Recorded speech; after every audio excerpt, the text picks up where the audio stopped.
itself, he would be having breakfast with Senator Bob Graham and Porter Goss. These two men would co-chair the initial congressional investigation, and Goss would later become the head of the CIA.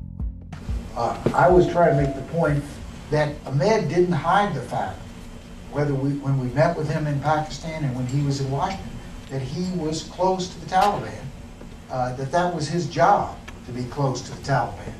Graham would go on PBS and have this to say. I was surprised at the evidence that there were foreign governments involved in facilitating the activities of at least some of the terrorists in the United States. I am stunned that we have not done a better job of pursuing that to determine if other terrorists received similar support, and even more important, if the infrastructure of a foreign government assisting terrorists still exists. Most of that information is classified, I think overly classified. I believe the American people should know the extent of the challenge that we face in terms of foreign government involvement.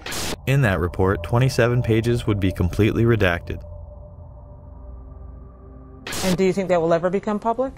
Which countries are talking about? It'll become public at some point when it's turned over to the archives, but that's 20 or 30 years from now. We need to have this information now. Are you suggesting that you are convinced that there was a state sponsor behind 9/11? I think there is very compelling evidence that at least some of the terrorists were assisted, not just in financing, although that was part of it, by a sovereign foreign government. The day after the attacks, it was apparent that some people within the government were aware of the Pakistani funding of Al-Qaeda. Secretary Powell, one country you didn't mention was Pakistan, and I understand that your deputy has spoken with the ambassador to Pakistan. Deputy Secretary Armitage did meet with Pakistani officials today. It would be useful to point out to the Pakistani leadership at every level how helpful they might be if we find a basis to act upon that information. Senator Joe Biden, who had also met with the head of the Pakistani ISI, would have harsh words on the Senate floor. And the word should go out to those who pretend that they wish to be our friends, that they're going to have to make some very difficult choices. Pakistan in particular is going to have to make a very difficult choice very soon. Words will not be sufficient. Actions will be demanded. When Biden was confronted, he confirmed his meeting with Ahmed, saying Pakistani intelligence was indeed funding the Taliban. Sir, other question. In the days following 9/11, you met with the head of Pakistani ISI, General Muhammad Ahmed. It has since come to light that he ordered Saeed Sheikh to wire $100,000 to Muhammad Atta. Why was he allowed to go back to Pakistan, and why wasn't he questioned, and why were you meeting with him? I met with him to deliver a message that if he didn't stop supporting the Taliban, we would take him out. Why did we let him go? We let him fly freely. We never investigated him. We never even looked into him. Look, there's a thing called diplomatic passports. We did not arrest Khrushchev when he came. But he financed the hijackers, and you let him go, and he's free. He hijacked the hijackers. No one knew he financed the hijackers. It's wired. It's reported. He would later state that the information was indeed classified. How did you know the ISI was helping the Taliban, sir? How did you know they're helping them? It is classified? Pakistan was set up as the silent funding arm of the hijackers. They were used as a launching base for the occupation of Afghanistan. To review, we have just learned that many of the hijackers had ties to U.S. military installations, the FBI, and the CIA. That both Israel and Pakistan have classified roles in 9/11 to this day, and the man who co-chaired the initial investigation into 9/11 stated this information would be classified for at least 20 to 30 years. Virtually none of this information was in the 9/11 Commission report. Instead, you are expected to believe that Osama bin Laden carried out the attacks alone. Yet 2 wars and 7 years later, he's still on the loose.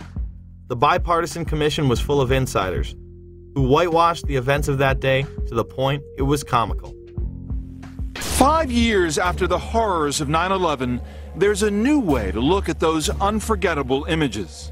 Through color, caricature, and captions, comic book veterans Ernie Colon and Sid Jacobson have brought to life the 9/11 Commission report. It took a year and a half to distill 600 pages down to less than 150.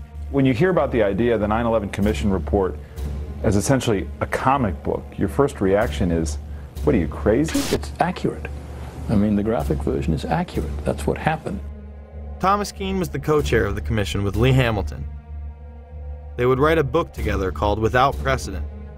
In it, he would claim that NORAD and the Pentagon did not tell the truth, and that indictments were considered.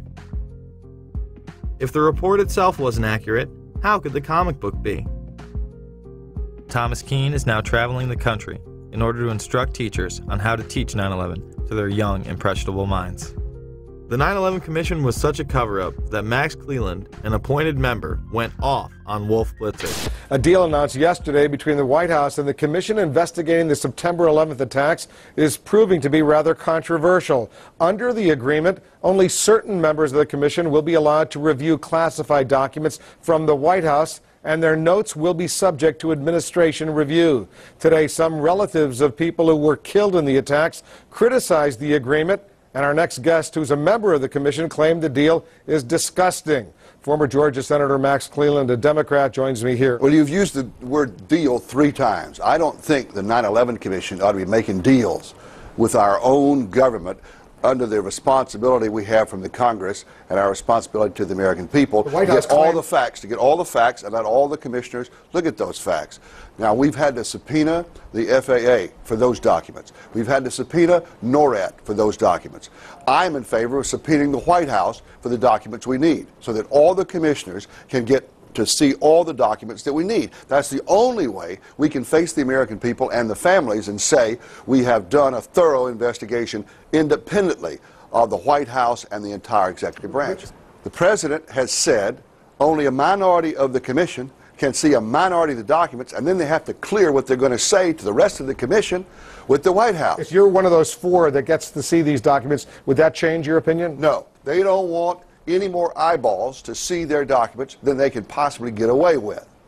It's a scam. It's absolutely disgusting. Cleland would later resign. Well, they have something to cover up, and the 9/11 Commission, of course, was a master cover-up. We know that. The question is what it was covering up. I don't believe the reports on September 11th put out by the 9/11 Commission or by Congress. I've seen one put out by the 9/11 Commission, and it was basically hundreds of pages of nothing. It was very generic. It was very indirect, indistinct, devoid of facts, devoid of hard positions. It was things like mistakes were made. We need to improve human intelligence. This is nothing. I mean, it's like, yes, I stand for truth, justice, and the American way. But it was vapid. It was a waste of time and money, but gives the impression that, oh, yes, the government is doing something. The government is studying the issue. Well, what makes me really